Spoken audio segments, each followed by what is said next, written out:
오늘 함께 나눌 말씀은 열왕기하 4장 18절에서 37절 말씀까지입니다.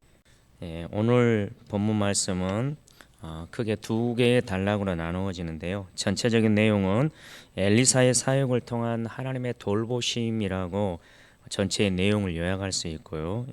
이것을 두 단락으로 나누면 18절부터 25절 상반절까지 수넴 여인의 아들의 죽음에 대해서 다루는 부분이고요. 그 다음에 25절 하반절부터 37절까지 수넴 여인의 아들의 소생이라고 하는 주제를 가지고 오늘 두 단락을 나눌 수 있겠습니다.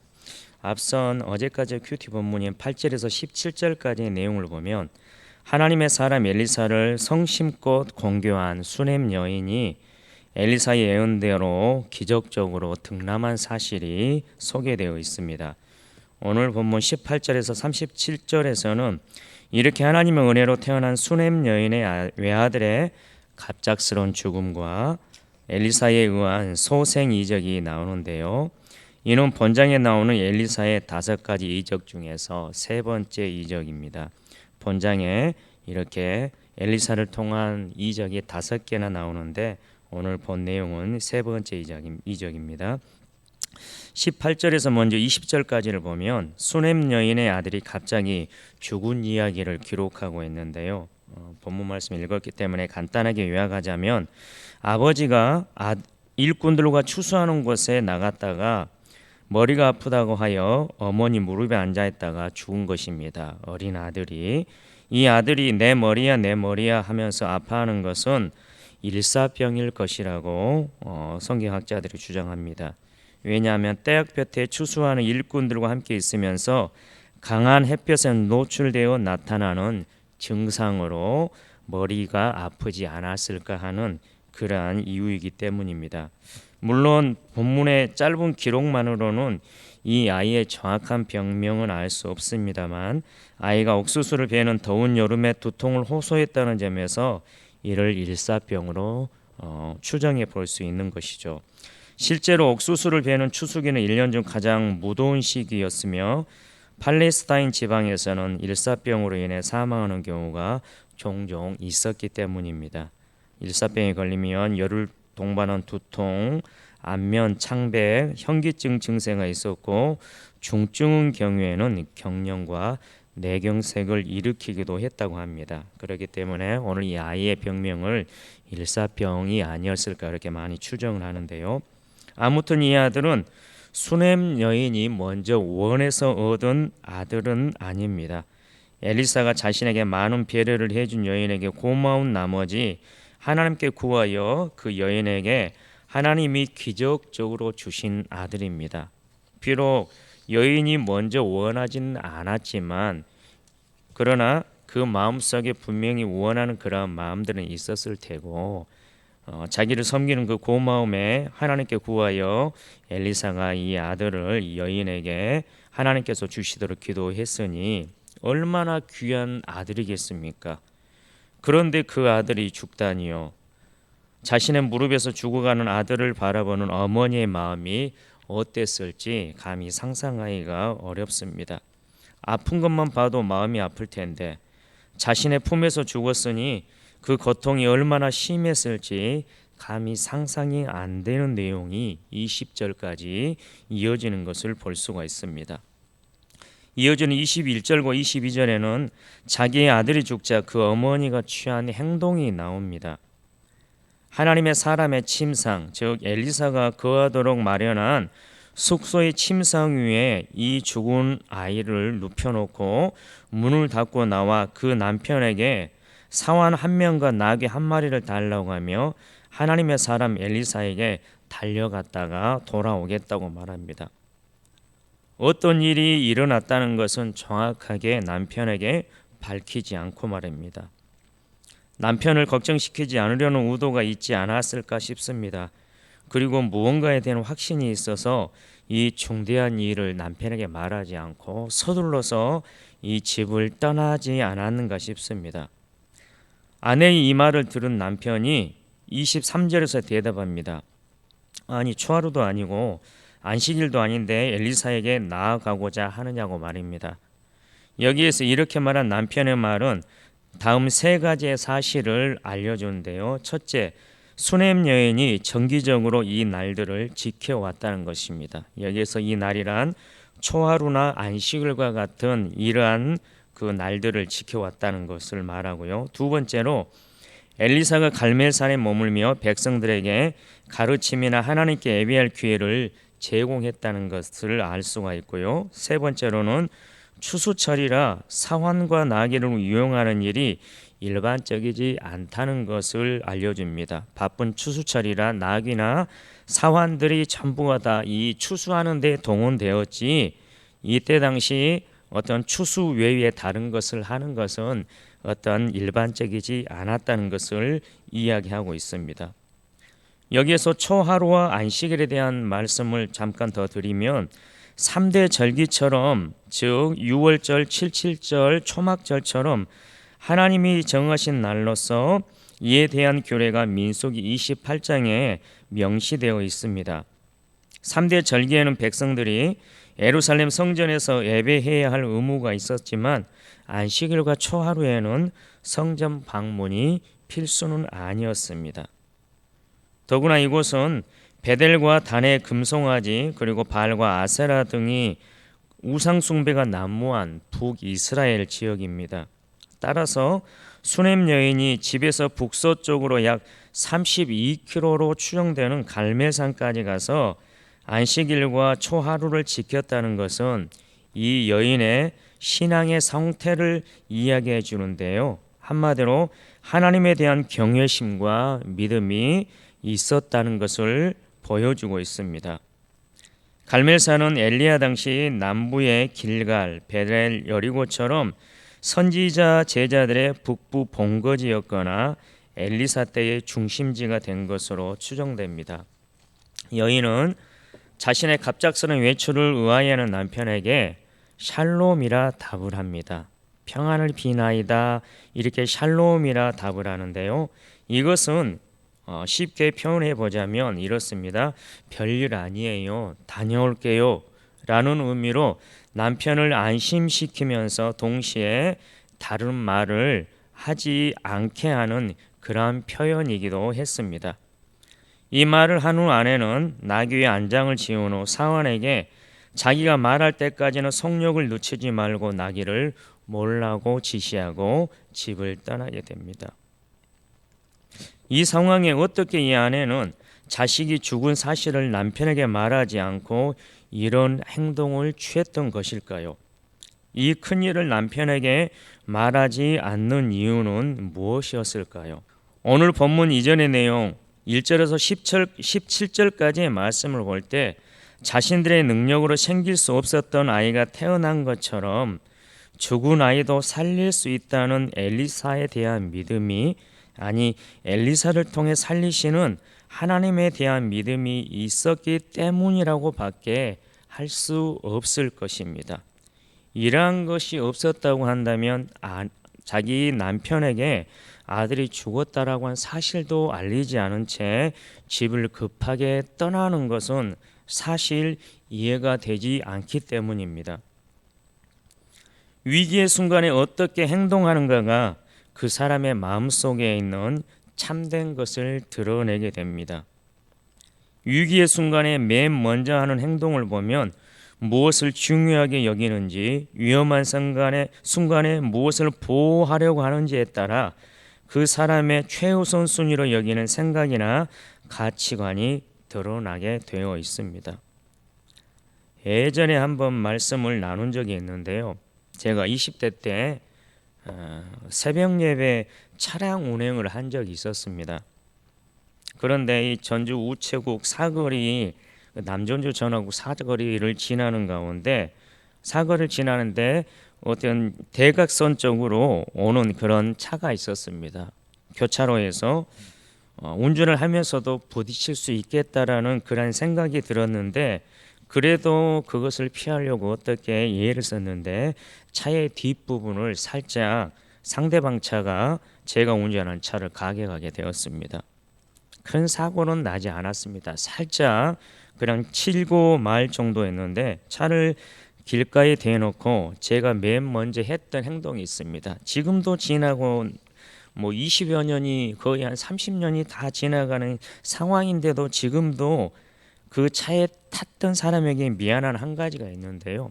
사고가 난 이후에 제가 맨 처음 그 사람을 살폈어야 되는데, 물론 차가 심하게 뭐 찌그러지거나 그러지 않아서 사람이 많이 다치진 않았겠다라고 하는 그런 생각도 물론 있긴 했지만, 그러나 제가 맨 먼저 한 행동이 뭐였냐면 후딱 내려가지고 차가 어디가 다쳤는지 그것을 살펴보는 것이었습니다.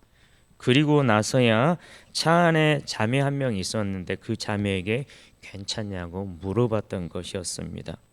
지금도 거의 한 30년이 지난 시점인데 지금도 그 자매에게 미안한 생각이 듭니다. 사고가 나자마자 차를 정차하고 난 이후에 괜찮냐고 물어봤어야 되는데, 그때 제게 있어서 우선순위는 그거였던 거죠. 사람이 아니라 차였던 거죠. 물론 그 이후로 차를 운전하면서 어떤 사고가 나진 않았지만, 그러나 나중에 만약에 그러한 일이 생긴다면 사람의 안부를 제일 먼저 묻고 싶은 그런 마음입니다.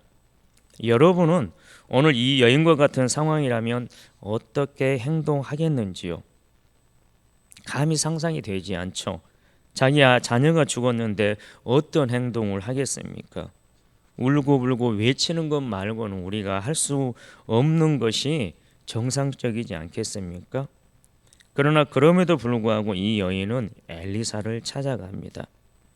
아까도 잠깐 말씀드렸지만 없는 자를 있게 하셨던 그분이 엘리사의 하나님이셨기 때문입니다.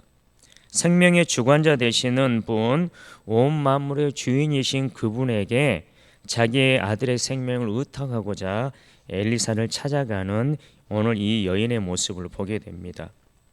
두 번째 단락이 이어지는 25절입니다. 죽어있는 아이를 엘리사의 침상에 놓고 나온 이 여인은 부지런히 달려서 갈멜산에 있는 엘리사에게 나아갑니다. 그 여인이 엘리사에게 나아가고 엘리사는 다가오는 여인을 향해 게하시에게 가서 맞이하라고 합니다. 너는 평안하냐? 네 남편이 평안하냐? 그리고 아이가 평안하냐고 말입니다. 이 질문의 의도는 무엇이겠습니까? 어떤 여인에게 있어서 그를 둘러싸고 있는 중요한 요소들을 말씀하는 것이 아니겠습니까?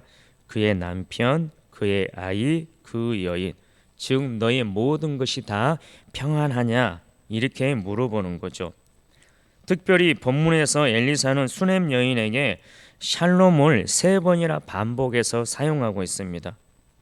본문에서 엘리사가 사원 게하시를 통해 샬롬이란 동일한 인사말을 3번이나 반복하여 묻게 한 것은 급하게 올라오는 수넴 여인의 모습 속에서 어떤 사건이 발생했음을 감지하였기 때문으로 풀이됩니다.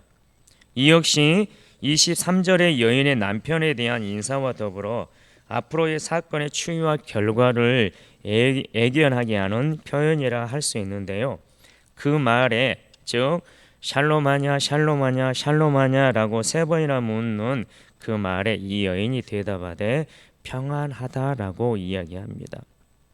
현재의 상황은 결코 평안한 상황이 아닌데도 불구하고 말입니다. 여기서 수넴 여인이 사용하는 샬롬 역시 23절의 표현과 마찬가지로 다의적인 의미를 내포하는 것으로 볼 수 있습니다. 23절의 샬롬이 걱정하지 마라, 내가 잘 다녀오겠다라는 통상적인 인사를 표현하는 말이면서 동시에 하나님의 은혜로운 개입과 도움을 통해 현재의 위기와 어려움이 반드시 해결될 것임을 소망하는 의미 또한 담고 있는 그러한 표현이 아닐까 싶습니다.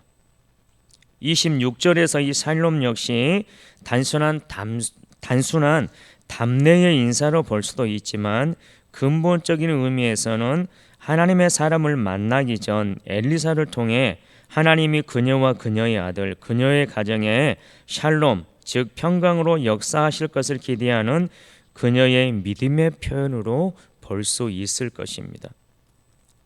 그런데 이렇게 대답을 한 수넴 여인이 갈멜산에 이르러 엘리사에게 나아가서 그 발을 앉습니다.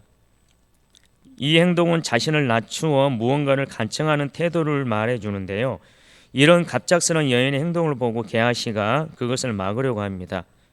그 상황 가운데 엘리사가 막으려고 하는 게하시를 또 말립니다. 그러면서 하나님이 자신에게 무언가를 알리시지 않았지만 수넴 여인의 영혼이 괴로워서 그러는 것이니 놔두라고 말합니다. 한편 27절에서 여호와께서 숨기시고라고 하는 표현을 엘리사가 쓰는데요. 이 표현을 통해서 볼 때 우리는 구약 시대의 선지자들에게 하나님의 말씀이 항상 임하는 것은 아니었음을 알게 됩니다. 즉 선지자일지라도 하나님께서 당신의 뜻을 그를 통해 세상에 나타내시고자 할 때만 하나님의 말씀이 임하였던 것입니다. 이것은 비단 구약 선지자들에게만 국한되는 것이 아니라 신약 시대의 하나님의 모든 종들에게도 해당되는 사항입니다. 따라서 하나님의 일을 하는 사역자는 하나님께서 이루지 아니하신 일, 즉 숨기신 일까지 과대하게 알려고 하거나 자의대로 말하는 실수를 범해서는 안 된다는 것입니다. 자신이 대단한 사람인 것처럼 하나님의 말씀을 받지도 않았는데 자기가 하나님의 말씀을 받은 것처럼, 그리고 자기가 정말 대단한 어떤 사람이 된 것처럼 속이지 말라는 것입니다.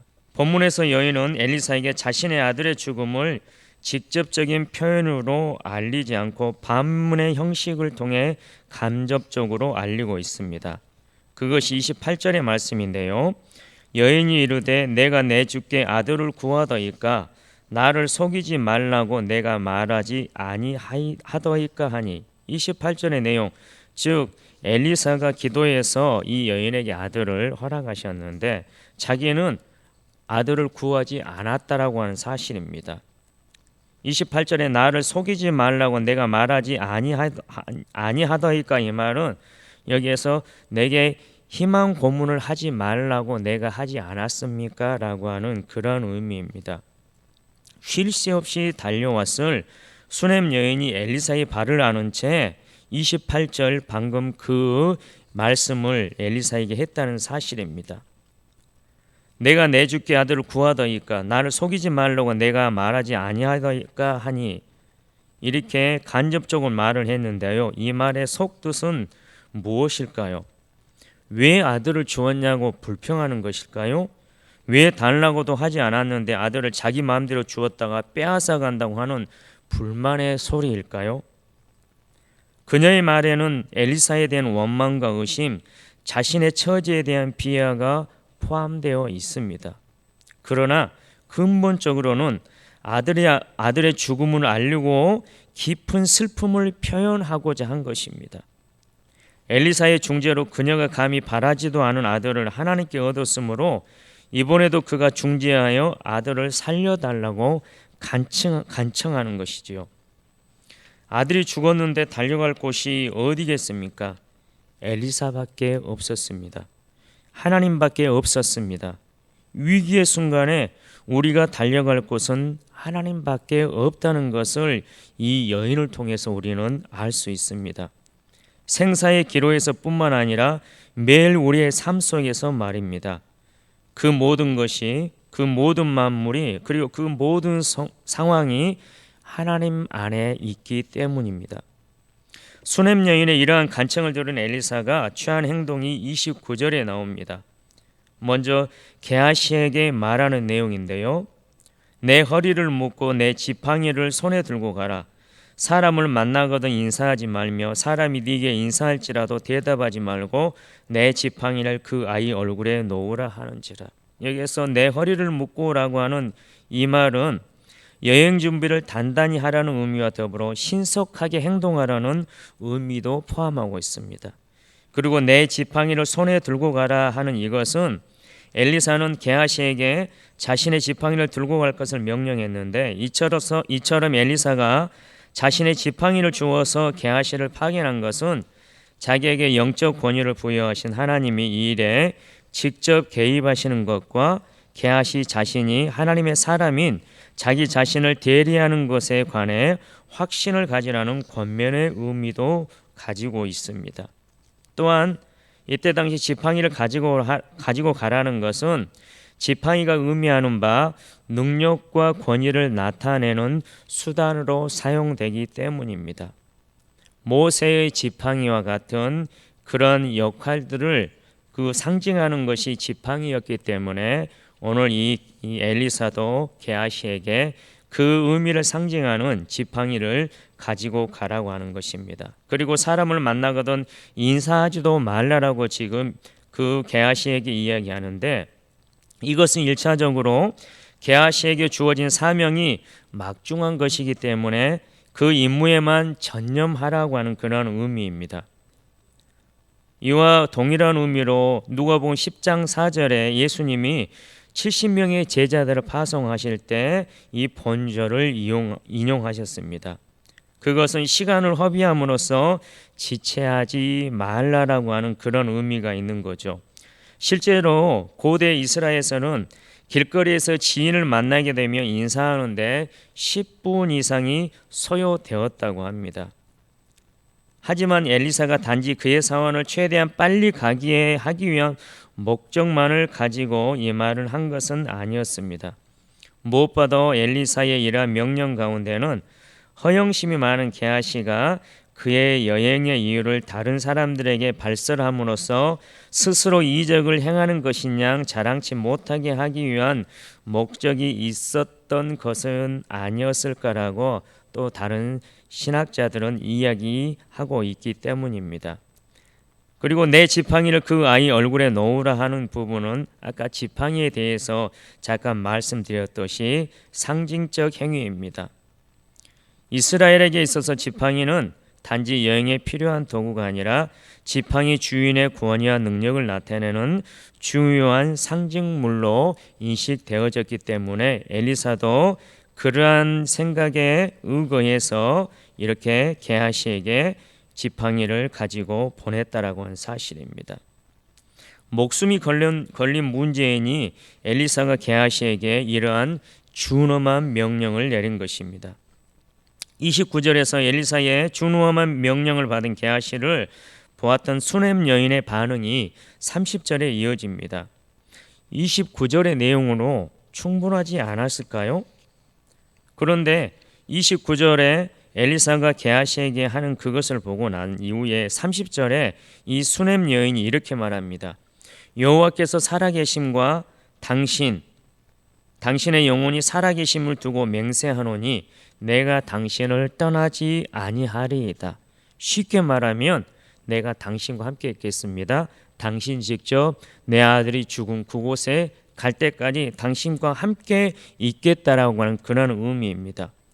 여기에서 여호와의 사심과 당신의 영혼의 살아계심을 두고 맹세한다는 이러한 표현은 이스라엘 사람들이 일반적으로 행했던 진지한 맹세의 형식이었습니다. 그래서 이 여인도 이렇게 했고 거기에 덧붙여서 내가 당신을 떠나지 않겠다라고 이야기하는 것입니다. 엘리사가 직접 자기의 죽은 아이와 대면하기까지는 그 어떤 조치에도 만족할 수 없다는 수넴 여인의 간절한 마음을 표현한 말입니다. 이 표현은 아들을 잃은 상황에서 자신이 가장 믿고 의지하는 하나님의 종의 손길을 통해 아들이 회생되기를 소생하기를 바라는 어머니의 간곡한 마음의 표현입니다. 본문에 나타난 여인의 말에는 하나님의 사람 엘리사에 대한 절대적인 신뢰와 의지가 포함되어 있음에 틀림없습니다. 물론 하나님에 대한 신뢰 또한 틀림없고요. 말씀을 준비하면서 엘리사가 참 부럽다는 생각을 해보게 됩니다. 수넴 여인으로부터 이러한 신뢰를 받는 선지자라니. 물론 수넴 여인이 하나님에 대한 신뢰가 없어서 이런 것이 아니라 우선적으로 하나님을 신뢰하고 다음으로 하나님께서 엘리사 선지자를 통해서 일하실 것을 신뢰하였기 때문일 텐데요. 오늘날 이 땅의 많은 사역자들이 성도들로부터 그리고 믿음의 선배들이 후배들에게 이러한 전적인 신뢰를 받을 수 있다면 얼마나 좋을런지 이런 생각을 하면서 엘리사가 참 부럽다는 생각을 하게 되었습니다. 이어지는 31절에서는 엘리사의 명령을 받고 먼저 출발한 게하시가 엘리사의 명령대로 시대해 보았지만 아무런 반응이 없었습니다. 그리고 엘리사에게 이러한 보고를 합니다. 다시 돌아왔는지 아니면 엘리사가 이 집에 와서 도착한 상황에 했는지 정확하게는 모르겠으나 엘리사에게 이러한 보고를 합니다. 아무 효과가 없었다라고 말합니다. 이어지는 32절부터 35절까지는 아이를 살리기 위한 엘리사의 행동이 묘사됩니다. 자기의 침상에 눕혀져 있는 죽은 아이를 보고 그 방으로 들어갑니다. 방으로 들어가서 엘리사가 한 행동이 33절부터 35절까지 구체적으로 이어져서 이러저러한 행동이 열거되어집니다. 간단하게 말씀드리면 아위 위에 올라 엎드리고 그의 입에 자기의 입을 대고 그의 눈에 자기의 눈을 대고 그의 손에 자기의 손을 대고 집안에서 한번 이리저리 다니고 다시 아위 위에 올라 엎드리고, 간단하게 말씀드렸지만 방금 말씀드린 이 성경에 기록된 그 엘리사가 하는 행동 중에 죽은 아이를 다시 살게 하는 가장 강력한 행동이 무엇이었을까요? 어떤 행동이 가장 강력했기에 살이 차차 따뜻해지고 7번 재채기 하고 눈을 뜨게 하는 가장 강력한 결정적인 행동이었을까요? 물론 행동 하나하나 하는 가운데 차근차근 그 몸이 회복되어진 것은 부인할 수 없지만 솔직히 행동 하나하나의 의미를 우리가 다 알 수는 없지만 제가 생각하기에 엘리사의 가장 강력한 행동, 이 아이를 살게 한 가장 강력한 행동이 바로 이것이 아니었을까 생각을 해보게 됩니다. 그것은 33절에 나오는 내용인데요. 33절에 이렇게 나옵니다. 엘리사가 여호와께 기도하고, 엘리사가 하나님께 아이의 생명을 의탁하고 이 아이를 살려주사 이 가정의 참된 평안을 경험하게 해달라며 하나님께 간곡히 올려드린 기도. 여호와께 기도하고, 한글로 그냥 기도하고라고 되어 있지만 원어의 뜻을 살펴보면 간곡히 기도하고라고 하는 그런 의미를 가지고 있습니다. 하나님께 간곡히 올려드린 기도, 바로 이것이 아니었을까요? 가장 작은 액션이지만 가장 큰 효과를 가져오는 것, 이것이 바로 아이를 살리기 위해 엘리사가 선택한 가장 큰 행동이었습니다. 엘리사가 기도하였다는 사실은 그만큼 엘리사가 전심으로 하나님을 의지하며 하나님의 기적을 간절히 바라고 있음을 드러나는 행위입니다. 즉 이는 그가 아무리 하나님의 능력을 던지본 사람이라도, 아무리 많은 능력을 기적을 행하는 사람일지라도 그 자신에게 매 순간 필요한 도움을 베푸시는 하나님의 힘을 빌지 않고서는 어떤 이적도 행할 수 없음을 나타내는 것이기 때문입니다. 엘리사는 하나님을 생명의 주인으로 인정하고, 그래서 하나님을 의존하고 하나님을 신뢰하고, 이것이 엘리사의 기도 속에 포함된 의미였다는 것입니다.